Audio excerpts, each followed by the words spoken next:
Hi, this is Jeannie at SBR Therapy and Wellness. We're going to work on your calves today. If you're a runner, you know your calves get tight. Everybody's calves get tight, especially if you're a runner. And then you got to loosen them up and maintain them. So I'm going to go quickly through a few things that you can do to loosen your calf up. I'm sure everybody's heard of foam rolling or rumble rolling. This is a rumble roller.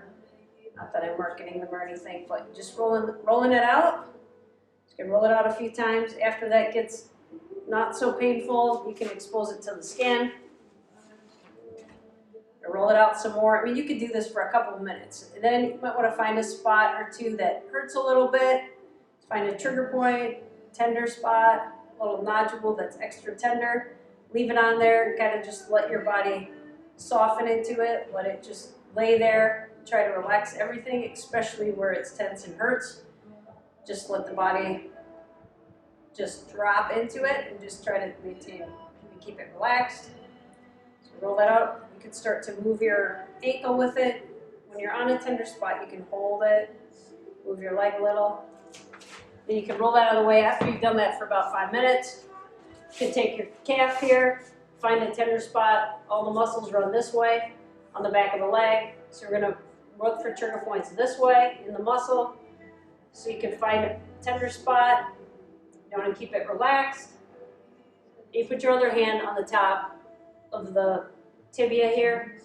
And this hand like this, go into a tender spot. You can start at the top, work your way down. There's a spot there. You can focus on it. You can hold it. You can hold it up to 90 seconds. If it's not releasing, you got to relax a little bit for it to release. While you're holding it, you can move. You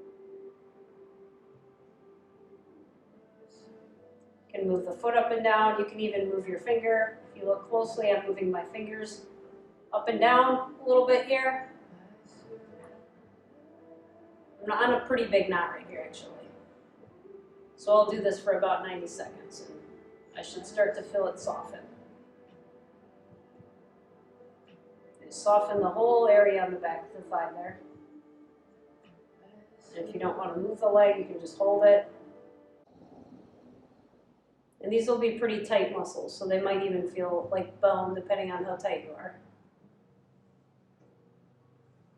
Lift that foot up, shake it back and forth. Lift it up, shake it back and forth. Once you release, the little area can move down on that same muscle. Release it a little lower. Same thing, move it up and down, hold it. There's another spot there. You can hold that there, count another 90 seconds. You can count by breaths too, about 10 deep breaths. So it's already released there, so I can move down a little bit. Find another knot. Yes, it's common to have this many knots in your calf, especially if you've not worked at them in decades or even years, or if you've been training for a big event and done more strengthening and training than massaging or body work. Just working here. It's another tight spot. So again, can hold it 90 seconds. Look how I'm putting my leg there to help stabilize my hand as it will start to get tired. But here I can just effortlessly hold it there. And now I'm using my inner thigh to hold my finger in here. And then I can rock my finger back and forth. A little bit of a transverse friction massage, they call it, but it's not really friction. It's just more of a gentle pressure on the tender area.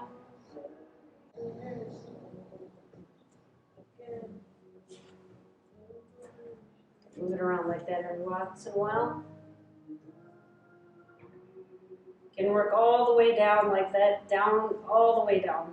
Same thing, meticulously spending about 90 seconds on each spot.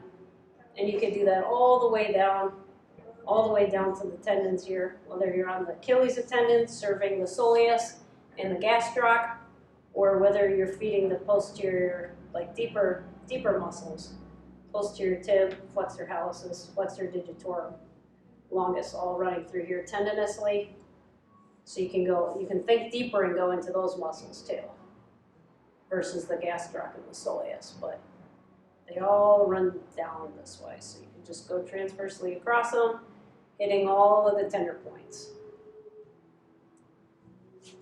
And then that's a good way to get the calf going. If you want to massage the bottom of the foot out a little bit, because these will be a little bit compensated from a tight calf down here. So I like to kind of move my feet back and forth like this and move my hands like this direction. And again, you could pressure it with your inner thigh to get some stress on the elbow. You can do this and start to work it out if your hands are getting tired. Okay, so that's how you're gonna work on your calf and the bottom of your foot for running this year and next year and all the years to come.